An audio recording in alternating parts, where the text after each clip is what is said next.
So in this video I'm going to show you how to do some rendering. We need to allocate the material so it looks either realistic or like a toy car, and then we need to put the scene or the background in. So the first thing I'm going to do is open my other car. You can see it's dramatically different. It's pretty bland compared to the last one.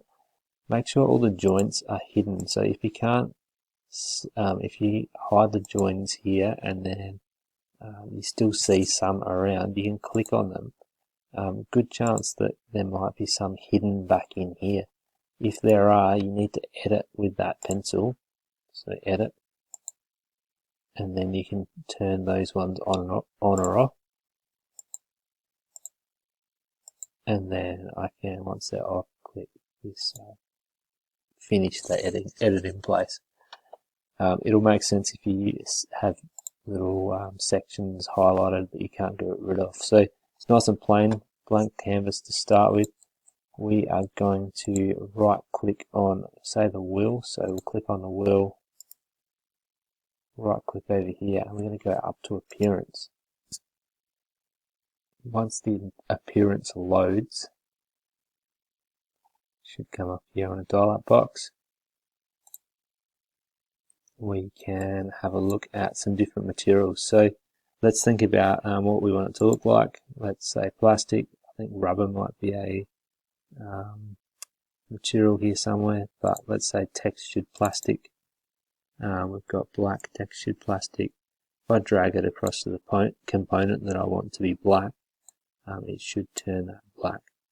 Now I haven't used this for a while, so what we might do, looks like we have to download the material that we want, and it should come up in the downloads section, or if it's downloaded so the arrow's gone here, we should be able to drag it onto the component that we want that color.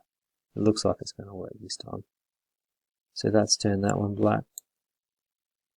We'll do all the individual components. So they're looking good. Say I'll just put that one as that goldy color.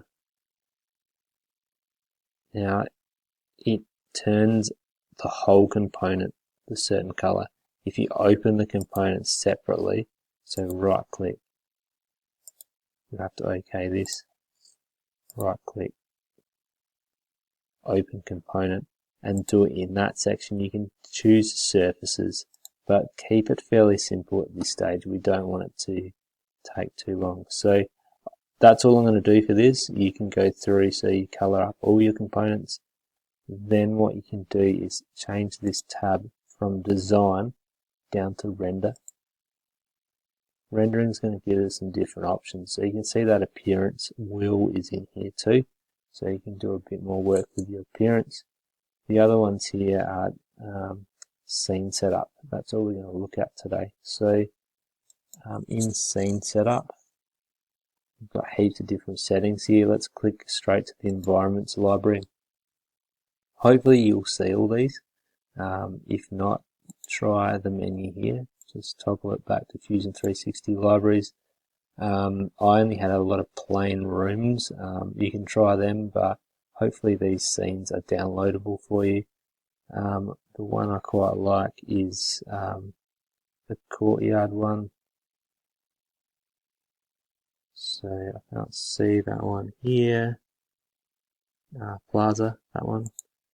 If you need to, click the download button and then you should be able to double click it. If double clicking doesn't work, drag it into your background. Like I said, it's been a little while since I've had a play with this one, so it does take a bit of refreshing.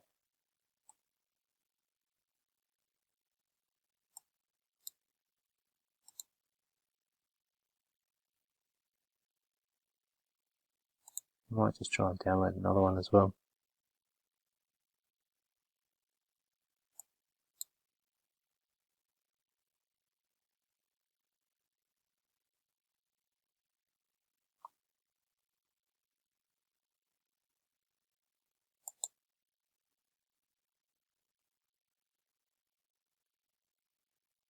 Fusion's been extra slow this afternoon.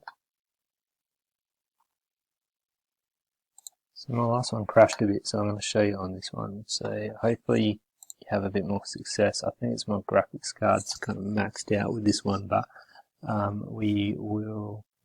I've done the courtyard, so the plaza, sorry. The next thing I've done is I've gone to the settings, and you can do a lot of changes with this. So we can do the kind of brightness, the background environment. That's might be what was going wrong with my last one. I had it probably set to color, solid color. So make sure it's environment, ground plane. It's good to turn the ground plane on. You can see you got that extra detail.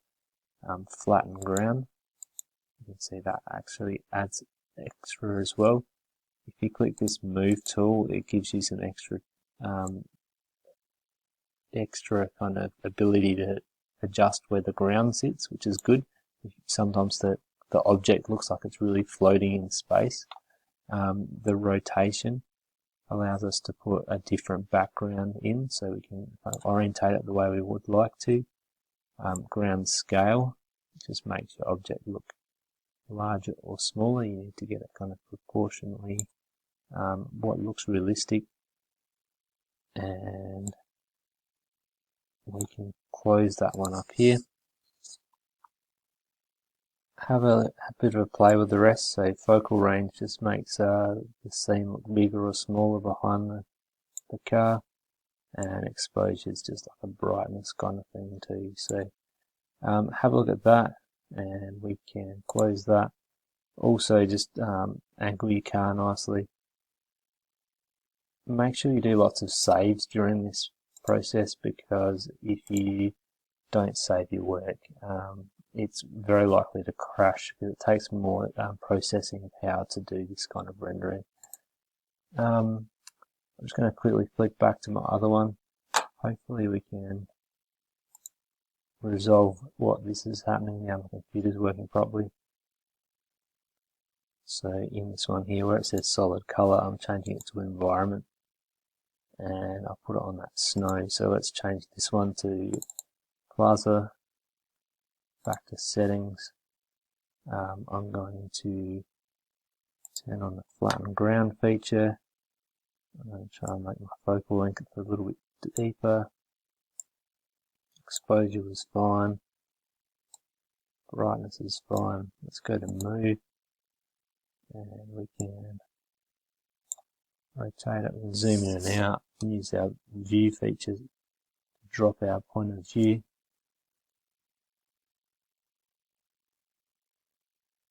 The ground plane a bit smaller. This one here will either drop or raise the floor, so make sure you got that so it's not floating too far above the ground. And that's looking pretty good. So just remember this, setting this one to environment and this one here to the scene that you would like. Good luck with that. Once you're done, present a nice image on your evaluation so we can see that you can follow the rendering technique. You can render here. It's meant to give us a good picture, but for the sake of us finishing our project, you can just maximize it on your screen and press print screen and paste it into your Word document, PowerPoint, or however you're presenting it.